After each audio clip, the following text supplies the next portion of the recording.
আমি আসলে ছোটবেলায় কখনো ভাবি নাই যে আর্কিটেক্ট হব। ইনফ্যাক্ট আর্কিটেকচার শব্দটা আমার কাছে খুবই নতুন ছিল। আস্তে, আস্তে ইউনিভার্সিটিতে যখন ভর্তি পরীক্ষার সময় আসে, তখন সাবজেক্ট নিয়ে আসলে আমরা চিন্তা করা শুরু করি এবং আমার আব্বু-আম্মুর ইচ্ছাতে বুয়েটের পরীক্ষা দেই। তো আমি পাশ করার পর টিচিংয়ে ছিলাম কিছুদিন। পাশাপাশি প্র্যাকটিসে কাজ করছিলাম। আমার অফিস স্টার্ট করলাম। তো তখন আমি চিন্তা করছিলাম যে আসলে এত আর্কিটেক্ট, তার মধ্যে আসলে আমাকে মানুষ তো চিনবে না। তো আমার এমন একটা কিছু করা উচিত যাতে আর্কিটেক্টদের মধ্যে আমাকে চেনে মানুষ। হ্যাঁ, সো ওইটার জন্য এটা আসলে খুবই চাইল্ডিশ চিন্তা ভাবনা। এখন হইলে হয়তো বা চিন্তা করতাম না। তো এটার জন্য আমি তখন চিন্তা করি, সার্চ করে যে কি করা যেতে পারে এবং অনেক সিনিয়রদের সাথে কথা বলি। তো অনেকে অনেক ধরনের ডিরেকশন দেন যে হ্যাঁ, ইন ফিউচারে হয়তো ইউএসজিবিসির যে লিড বলে একটা সার্টিফিকেশন আছে, সেটা সাস্টেনেবিলিটির একটা স্ট্যান্ডার্ড সার্টিফিকেশন। তো এটা নিয়ে কাজ করার সুযোগ থাকতে পারে। তো এখন 2020-এ এসে আমাকে ইউএসজিবিসি থেকে এটাকে ইউএসজিবিসি ফ্যাকাল্টি বলে এই ডেজিগনেশনটা দেয়। এখানে ওয়ার্ল্ডে ধরেন 120টার মতো প্রফেশনাল আছে টিমে। তো আমাদের কাজ হলো যে আমাদেরকে ওনারা প্রত্যেক বছর যে অ্যামেন্ডমেন্টগুলো হয় স্ট্যান্ডার্ডে, লিড সার্টিফিকেশনের যে স্ট্যান্ডার্ডগুলো থাকে, সেখানে আমাদের রিজিয়নে যে কাজ হচ্ছে সেগুলো সম্পর্কিত যে কোয়েশ্চেনগুলো সেগুলো ওনারা পাঠান এবং সেই হিসাবে হয়তো প্রত্যেক বছরের যে অ্যামেন্ডমেন্ট সেটাতে চেঞ্জগুলো কিভাবে আসতে পারে এই সাজেশনগুলো আমরা দিই। গ্রিন বিলিং আসলে তো আমাদের এখানে খুব বেশি দিন হয় নাই কনসেপ্টটা এসছে। তো আমি নিজেই যখন শুরু করি তখন আমার সামনে আসলে ফলো করার মতো কেউ ছিল না বাংলাদেশি। বাইরে যারা প্রফেশনাল আছে তারা কাজ করেন।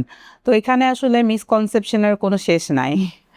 অনেক মিসকনসেপশন। একটা বড় মিসকনসেপশন হলো যে লিড নিশ্চয়ই অনেক এক্সপেন্সিভ এবং যদি আমরা বাংলাদেশের স্ট্যান্ডার্ড প্র্যাকটিস চিন্তা করি তাহলে কিছুটা এক্সপেন্সিভ তো বটেই।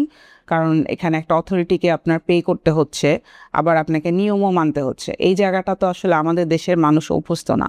আমাদের এখানে একটা প্রবণতা আছে যে নিয়ম মানব না, হ্যাঁ যাই বলুক। তো ওই জায়গাটায় খুবই স্ট্রিক্ট থাকতে হয় আমাদের।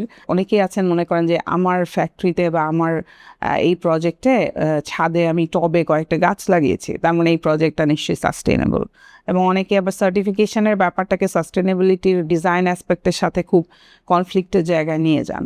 গভর্নমেন্টের বেশ কিছু জায়গা থেকে কল পাচ্ছি যে we want to go for LEED certification or maybe sustainable design অ্যাসপেক্টে এটাকে রিডিজাইন করা যায়, বিশেষ করে হেলথ কেয়ার সেক্টরে।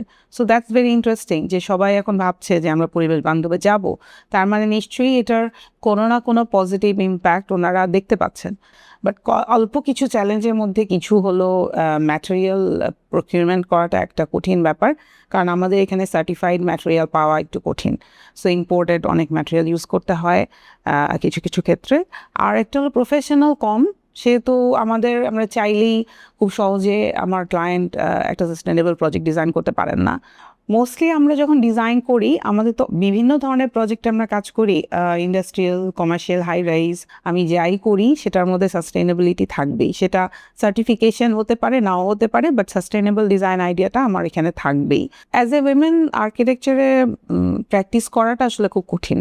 আমরা চাইলে অনেক কিছু করতে পারি না। এটা অফকোর্স আমার সেফটির ক্ষেত্রে বলবো এবং ট্রাভেলের ক্ষেত্রে বলবো। কিন্তু এমনিতে উইমেনদের তো এটা আছেই যে যেই প্রফেশনেই হোক সেখানে একটা চ্যালেঞ্জ থাকেই, কারণ আমাদের ফ্যামিলি দেখতে হয়, পাশাপাশি প্রফেশনে কনসেন্ট্রেট করা, এবং এটা খুবই ডিম্যান্ডিং প্রফেশন, খুবই টাইম ডিম্যান্ডিং প্রফেশন, অনেক টাইম দিতে হয়। তো এটা একটা বড়, আমি বলবো যে চ্যালেঞ্জ আর কি।